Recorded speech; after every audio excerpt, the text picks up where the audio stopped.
இன்னைக்கு இருக்கிற உங்க சூழ்நிலை தலைகீழா மாற போகுது. இன்னைக்கு நீங்க கடந்து போகிற இந்த பிரச்சனை தலைகீழாய் கர்த்தர் மாற்றுவாராக. எல்லாரும் சொல்லுங்க, கர்த்தர் டர்ன் பண்ண போறாரு, அப்படியே திருப்ப போறாரு. சொல்லுங்க, எல்லாரும் சொல்லுங்க, திருப்ப போறாரு. ஆண்டவர் எல்லாத்தையும் விசுவாசத்தோட சொல்லுங்க, விசுவாசத்தோட சொல்லுங்க, விசுவாசத்தோட சொல்லுங்க. இன்னைக்கு உங்க கையில ஒன்றும் இல்லை, ஆனா உங்க கையை வெகு சீக்கிரத்துல நிரம்பி வழிகிற பாத்திரமா மாற்ற போறாரு. இன்னைக்கு நீங்க ஒன்றுக்கும் உதவாதவர்களை போல தோன்றுகிறீர்கள், ஆனா ஒரு நாள் கர்த்தர் உங்களை சாட்சி ஆண்டவர் நிறுத்த போறாரு.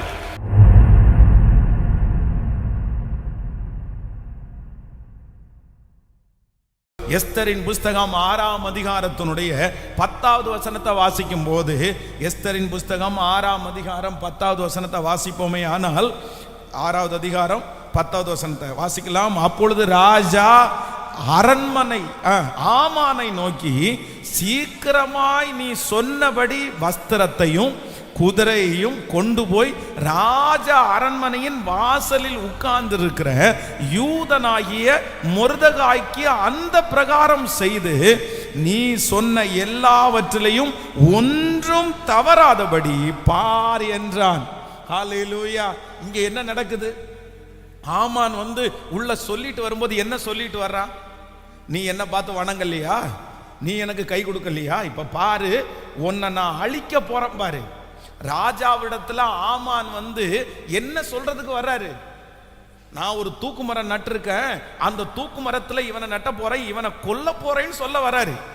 சொல்ல வரும்போது இப்போ அங்க காரியம் மாறுதலாம் முடியுது.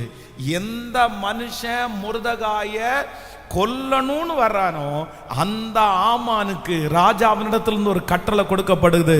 நீ அவனை அலங்கரிக்கணும், அதுவும் ஒன்று கூட குறையாம நீ என்ன சொன்னியோ சகலவற்றிலையும் அலங்கரிக்கிற கர்த்தர் நல்லவரா இருந்தார். காரியத்தை கர்த்தர் திசை திருப்புவதற்கு மாற்றுவதற்கு, விரோதமாய் வந்ததையும் சாதகமாய் மாற்றுவதற்கு கர்த்தர் வல்லவராய் இருந்தார். விரோதமாய் எழும்பின மனிதனையும் கர்த்தர் சாதகமாய் கர்த்தர் மாற்றினார். யார் அழிப்பதற்காக வந்தார்களோ அவர்களை கர்த்தர் அலங்கரிக்கிறவர்களாக.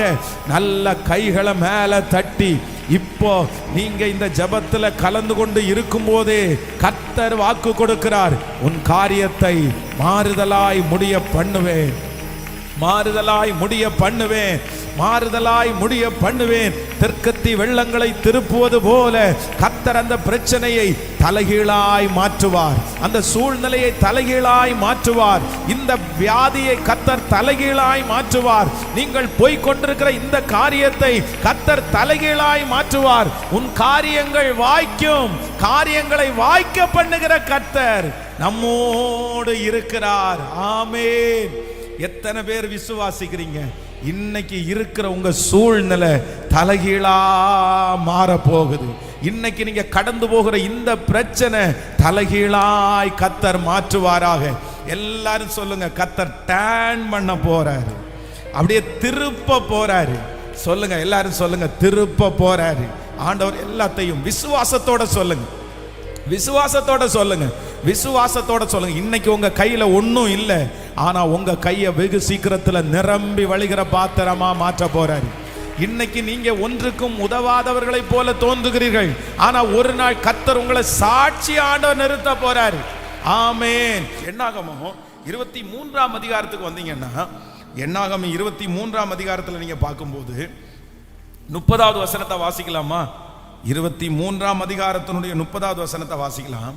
பிலேயாம் சொன்னபடி பாலாக் செய்து ஒவ்வொரு பீடத்தில் ஒவ்வொரு காளையையும் ஒவ்வொரு ஆட்டுக்கடாவையும், இன்னொரு வசனத்தை கூட வாசிக்கலாம். நீங்க 23ஆம் அதிகாரம் 20வது வசனம், என்னாகமம் 23:20, 23:20, இதோ ஆசீர்வதிக்க கட்டளை பெற்றேன், அவர் ஆசீர்வதிக்கிறார், அதை நான் திருப்ப கூடாது. இப்ப நல்லா கவனிச்சுக்கங்க. நீங்க இந்த இடத்துல வேதம் என்ன சொல்லுது அப்படின்னு சொன்னா, இந்த பிலேயாம் என்கிற ஒரு தீர்க்கதரிசி எதுக்காக இந்த ராஜா கூலி கொடுத்து கொண்டு வரார் தெரியுமா? எதுக்கு கூலி கொடுத்து கொண்டு வர்றாரு அப்படின்னு சொன்னா, இந்த இஸ்ரவேல் ஜனங்கள் எல்லாம் நடந்து வர்றாங்களே அவங்கள சபிக்கணும்னு கூலி கொடுத்து கொண்டு வர்றாரு, கொண்டு வந்து நிறுத்துறாரு. ஆனா வேதம் சொல்லுது, இப்ப அங்க காரியம் மாறுதலா முடியுது. என்ன காரியம் மாறுதலா முடியுது அப்படின்னா, கூலி கொடுத்து சபிக்க சொன்னா அகைன் திருப்பி ஆசீர்வதிக்கணும்னா கூலி கொடுத்து ஆசீர்வதிக்கணும். ஆனா வேதம் சொல்லுது, கூலி கொடுத்து ஆசீர்வதிக்கிறதுக்கு ஒரு மனுஷன் அழைக்கப்படுறான், இலவசமா ஆசீர்வதிச்சுட்டு போயிடுறான். ஹல்லேலூயா! எவ்வளவு அழகா ஆண்டவர் காரியத்தை மாறுதலாய் முடிய பண்ணினார். ஒரு அந்த மனுஷனை கொண்டு வந்து நிறுத்தி இந்த ஜனங்களை எல்லாம் ஆசீர்வதிங்கன்னு சொன்னா கேட்க மாட்டாரு. ஆனா எதிரி வந்து கூலி கொடுத்து கொண்டு வந்து நிறுத்தினா அவருடைய வாயை திறந்தா மொத்தமும் எப்படி வருதுன்னா ஆசீர்வாதமான வார்த்தையா வருது. கர்த்தர் அப்படியே திருப்ப பண்ணினார். உங்கள் மேல் இருக்கிற சாபத்தை கர்த்தர் ஆசீர்வாதமாய் திருப்ப பண்ணினார். ஆசீர்வாதமாய் திருப்ப பண்ணினார். எனக்கு ஒரு நல்ல விசுவாசம் இருக்குது, எனக்கு ஒரு பெரிய நம்பிக்கை இருக்குது. ஆண்டவர் சொல்றார், நான் திருப்புவேன். இன்னைக்கு இருக்கிற சூழ்நிலையை தலைகீழாய் மாற்றுவேன். இந்த சூழ்நிலையை அல்ல, கர்த்தர் ஒரு மேன்மையானதே நமக்கு தரப்போகிறார். கைகளை உயர்த்தி சொல்லுங்க, இதை நான் விசுவாசிக்கிறேன் ஆண்டவரே. முழு மனதோட சொல்லுங்க, கர்த்தர் டேன் பண்ண போறாரு, கர்த்தர் திருப்ப போறாரு.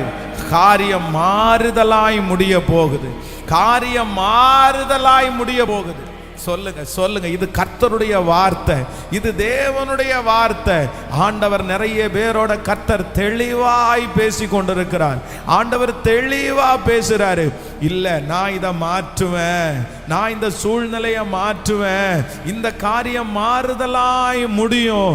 நடக்காது என்று சொன்ன அந்த காரியத்தை நான் நடத்தி முடிப்பேன்னு கர்த்தர் வாக்கு கொடுக்கிறார்.